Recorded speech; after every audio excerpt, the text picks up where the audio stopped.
Maligayang panonood mga kaibigan. Ang pelikulang panonoorin natin ngayon ay may pinamagatang The Great Battle. Ito ang sinapelikulang giyera sa pagitan ng North Korea at South Korea. Ang imperyo ng Tang ay pinamumunuan ng malupit na pinuno na nagngangalang Taizong. Wala siyang inaatrasang laban, kilala siya bilang Diyos ng Digmaan. Dumating siya sa labanan para pangunahan ang pagsakop sa Goguryeo. Sa kabilang banda, ang general ng Goguryeo na nagngangalang yun ay pumalag sa labanan dahil kampante siya sa husay ng kanyang mandirigma. Isa sa magaling na mandirigma niyon ay si Samul, kapatid ni Samul at isang babaylan na pinaniniwala ang sugo ng kanilang Diyos na alam ang kapalaran ng digmaan. Sa una, lamang ang kanilang grupo sa labanan. Ngunit, isang elite na grupo ni Taizong ang rumisponde sa labanan. Matapos bulagain ay nakorner ang kanilang grupo. Si Samul at kanyang kapatid ay lumaban hanggang dulo. Nagpahayag ang babaylan na nakikita niyang matatalo sila sa digmaan. Napatay ang kapatid ni Samul habang sinusubukang sabihin sa lahat na umatras na, talunan at umuwi silang luhaan. Bit-bit ni Samul ang patay na katawan ng kanyang kapatid. Inutusan naman siya ni General Yon na iwanan na ang patay na katawan ng kanyang kapatid. Umiyak si Samul, hindi pa rin siya makapaniwala sa realidad. Nabihag ni Taizong ang babaylan. Nakuha sa babaylan ang isang espesyal na palaso, ang Holy Arrow ng Goguryeo. Pinaniniwala ang The Chosen One lamang ang kayang gumamit ng palaso. Sinubukang hilahin ni Taizong ang palaso ngunit bigo siya. Tinanong niya ang kanyang general anong susunod na misyon para tuluyang masakop ang Goguryeo. Sinuggest ng mga general na dapat nilang unahing sakupin ang bayan ng Ansi para tuluyang matalo ang Goguryeo. Dagdag pa ng mga general, madali lang nilang matatalo ang Ansi dahil itinuturing ng Goguryeo na traidor si Yeng, commander ng Ansi. Kung sakaling lusubin nila yun, walang makukuwang suporta ang bayan ng Ansi mula sa kanilang capital city na Goguryeo. Sa kabilang banda, inutusan niyon si Samul na i-assassinate ang commander ng Ansi na si Yeng. Dahil hindi sila sumama sa labanan na nangyari sa umpisa ng palabas, sinisisi niyon si Yeng kaya sila natalo. Karapat dapat si Samul sa tungkulin dahil dati siyang nakatira sa bayan ng Ansi. Kaya niyang maglabas-masok sa bayan. Sinabi naman ni Samul na manganganib ang taong bayan ng Ansi pag pinatay niya ang commander na si Yeng. Madaling matatalo ni Taizong ang Ansi, mamamatay ang mamamayan. Sinabi naman niyon na nararapat lang yun sa mamamayan dahil sumunod sila sa traidor na commander, traidor na rin sila. Hayaan mo silang mamatay. Pababayaan nila ang Ansi at paghahandaan ang final stand sa bayan ng Goguryeo. Tinanggap ni Samul ang misyon. Habang naglalakbay papuntang Ansi, nakita ni Samul ang dalawang naligaw na sundalo ng Goguryeo. Pinakiusapan niya itong samahan siya sa kanyang misyon. Pumayag naman sila. Habang nangangabayo ang tatlo, tinawag sila ng mga di kilalang lalaki. Nagpapatulong na hilain ang kariton na nastak sa putikan. Matapos nilang tumulong, humingi ng pabor si Samul na dalhin siya ng direkta sa kinaroroonan ni Yeng, commander ng Ansi. Binunyag ng lalaki na siya si Yeng, siya ang commander ng Ansi. Hindi nag-alinlangan sumugod ang dalawang sundalo para patayin si Yeng. Madali silang natalo ni General Shu. Isusunod niya na sana si Samul. Sinabi naman ni Samul na nakatira siya sa bayan ng Ansi. Inutusan ni Yeng si Chu na hulihin si Samul at ikulong para tanungin mamaya. Pinatulog ni Chu si Samul gamit ang isang suntok.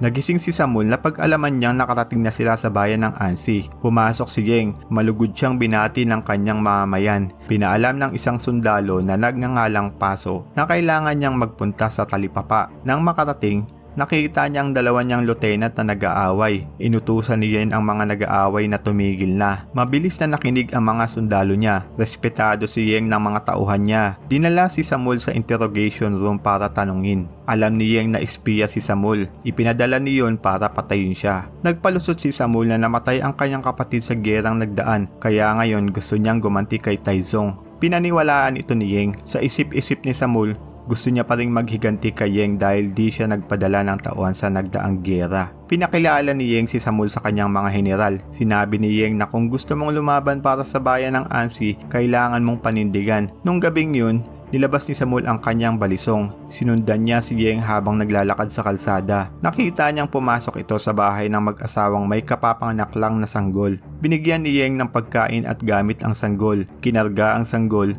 Binati ang mag-asawa sa pagkakaroon ng malusog na sanggol. Tinanong ni Yeng kung anong pangalan ng sanggol. Sumagot silang ipinangalan nila ang sanggol sa kanya. Napansin ni Samul na ang mamayan ng Ansi ay may kakaibang pagmamahal at respeto kay Yeng. Kinaumagahan, nakita ni Samuel si Yeng na tumutulong sa simpleng mamayan ng Ansi. Sinabi ng matanda na nire-representa ni Yeng ang bayan ng Ansi. Siya ang Ansi. Nagtanong si Yeng kung asan si General Paso. Sumagot si Chu na baka tulog pa yun. Nakatunog si Yeng. Pinuntahan niya ang bahay ni Paso. Hinanap ni Yeng ang haliparot niyang kapatid na si Becca. Sumilip siya sa kortina. Nahuli niyang nagbibihis ang kanyang kapatid. Hinabol niya si Paso. Akmang papanain niya na si Paso. Humarang si Becca. Sinabing kung papatay mo siya, patayin mo na rin ako. Sinabi ni Yeng na baka isa sa kanila ang mamatay sa darating na giyera. Mahirap yun para sa isa sa kanila, ika ni Yeng. Sumagot si Becca na handa sila para dun. Biglang tumunog ang horn, indikasyon na may paparating na kalaban. Umakyat si Yeng sa tuktok ng kanilang kampo. Nagpadala si Taizong ng mensahero. Pinapasuko sila. Hindi sila natinag. Ika nila, patay kung patay. Lalaban kami hanggang huling hininga. Inutusan ni Yeng si Samuel na tabasin ang kanyang balbas bago magsimula ang gera. Kinakabahan si Samuel. Ito ang tamang pagkakataon para mapatay niya si Yeng upang makumpleto ang kanyang misyon. Nabasa ni Yeng ang nasa utak ni Samuel. Sinabihan niya itong, hindi ito ang tamang oras para patayin mo ako. Marami kang pagkakataon para palslangin ako pagkatapos ng gera. Gulat at tulala pa rin si Samuel. Dumating ang mga sundalo ni Taizong. Meron itong 200,000 sundalo. Bit-bit ang mga kagamitan para gibain ang pader ng Ansi. Sa kabilang banda, ang Ansi ay meron lamang 5,000 sundalo. Napansin ni Yeng na kinakabahan ng kanyang mga tauhan. Nagbigay siya ng speech para palakasin ang loob ng kanyang mandirigma. Pinaalala niya kung ano ang pinaglalaban nila. Nabilib si Taizong sa pinapakitang katapangan ni Yeng. Nagsimula na ang gera. Nagpalipad ng malalaking bato ang kampo ni Taizong para gibain ang pader ng Ansi. Sa kabila ng sunod-sunod na pag-atake, hindi natinag ang pader ng Ansi dahil may buhangin ito sa loob. Inutusan ni Taizong ang kanyang mga sundalo na umakyat sa pader. Ang tunay na gera ay nagsimula na. Gumamit ang mga sundalo ni Taizong ng malalaking hagdan para makakyat sa pader. Ngunit hindi sila makaubra dahil sa malalaking bato na ibinabagsak sa kanila. Ang batalyon ni Becca at Paso ay nakatago lang sa gilid, matiyagang naghihintay sa hudyat ni Commander Yeng. Dumating ang tamang oras. Inutos ni Yeng na sugurin ang kalaban sa magkabilang panig para makorner. Sa kabilang banda, binabasag ng kalaban ang higanteng pintuan ng Ansi. Nakapasok ang mga tauhan ni Taizong pero sinalubong sila ng mga patibong. Pinagpapana ang mga natrap na kalaban. Sa taas ng Great Wall of Ansi, inuhulog ang mga kalaban. Pinag-utos ni Yeng na ilabas ang malaking pana para pabagsakin ang malaking hagdan. Wala nang paraan para makakyat ng pader. Ipinag-utos ni Taizong ang pag-atras. Sa kabila ng lahat ng ginawa nila Taizong, hindi sila nakaporma sa kakaibang diskarte sa pakikipaglaban ng Ansi. Hindi makapaniwala si Samuel. Kinagabihan na naginip si Samuel kung saan naalala niya yung mga namatay sa Battle of Jupol. Nakikita niya si Yon, tinawag siyang traidor. Naalala niya ang kanyang misyon. Pumasok si Samuel sa kwarto ni Yeng. Tintukan niya si Yeng ng balisong. Tinanong ni Samuel bakit sinuway ni Yeng ang pinag-utos ni Yon. Sinabi naman ni Yeng na pinatay ni Yon ang dating hari ng Goguryeo. Sumagot si Samuel na nararapat lang yun dahil pinakawala ng dating hari ang mga bilanggo na tauhan ni Taizong. Traidor ang dating hari at sunod-sunurang kay Taizong. Sinabi ni Yon na ang pagpatay sa dating hari ang punot dulo ng digmaan na to.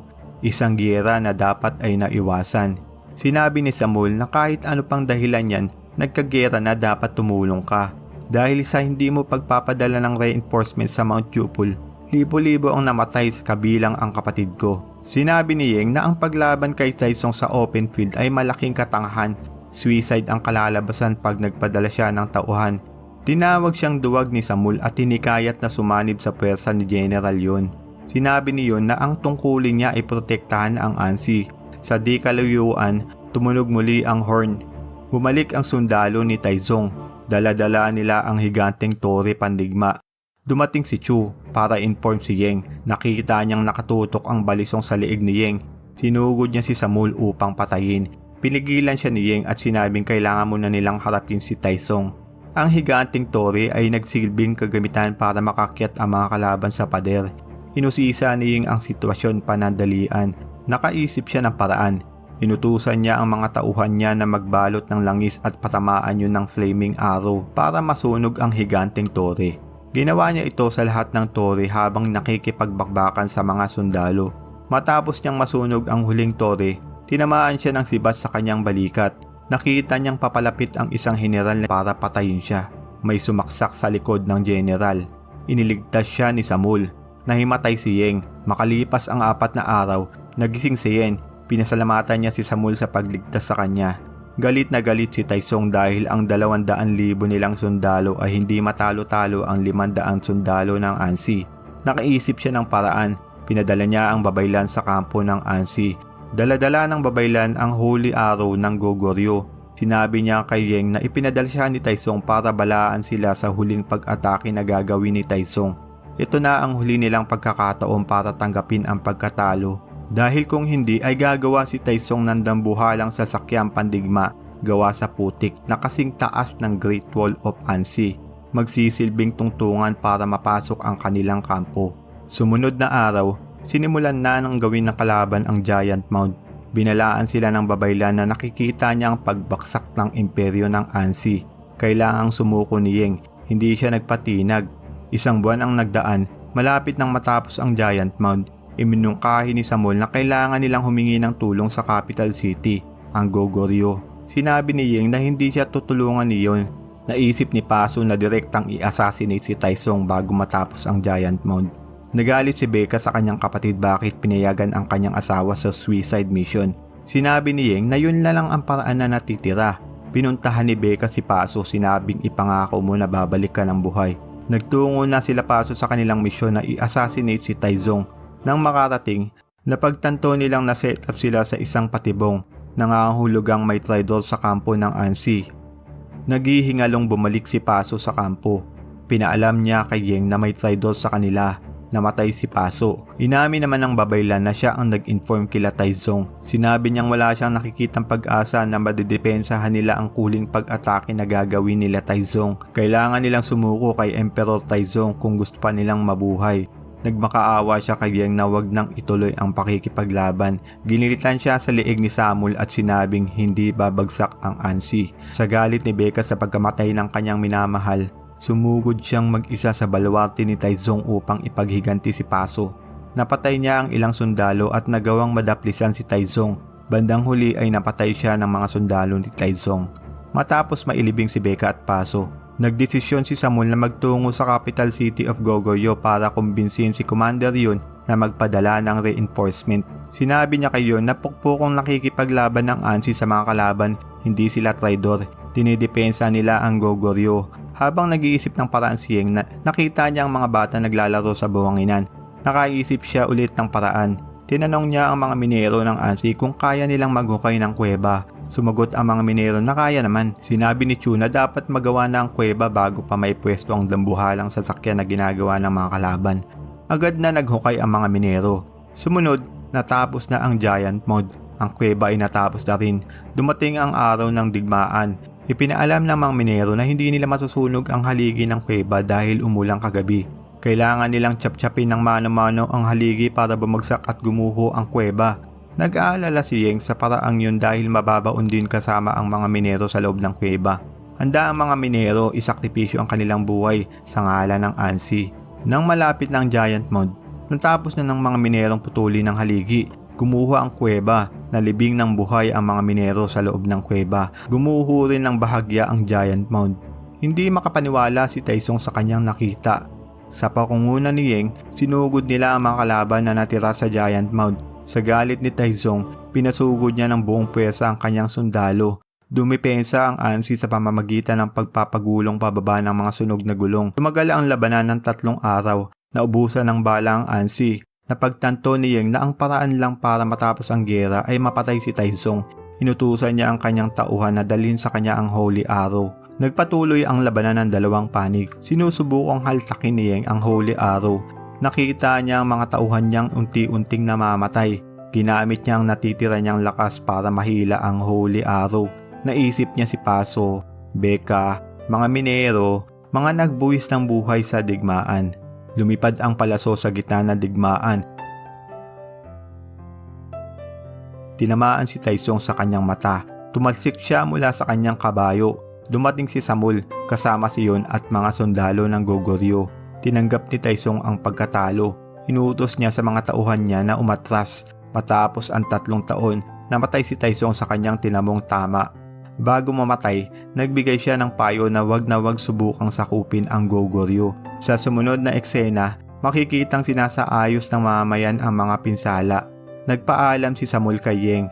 Nagpasalamat siya sa pagdepensa ng Ansi para sa kapital na Goguryeo. Natapos ang palabas habang tinatanaw ni Yeng si Samul habang papasakay ito ng kabayo. Salamat sa panonood. Kung nagustuhan nyo ang movie recap natin na to, try natin paabuti ng 100 likes ang video na to.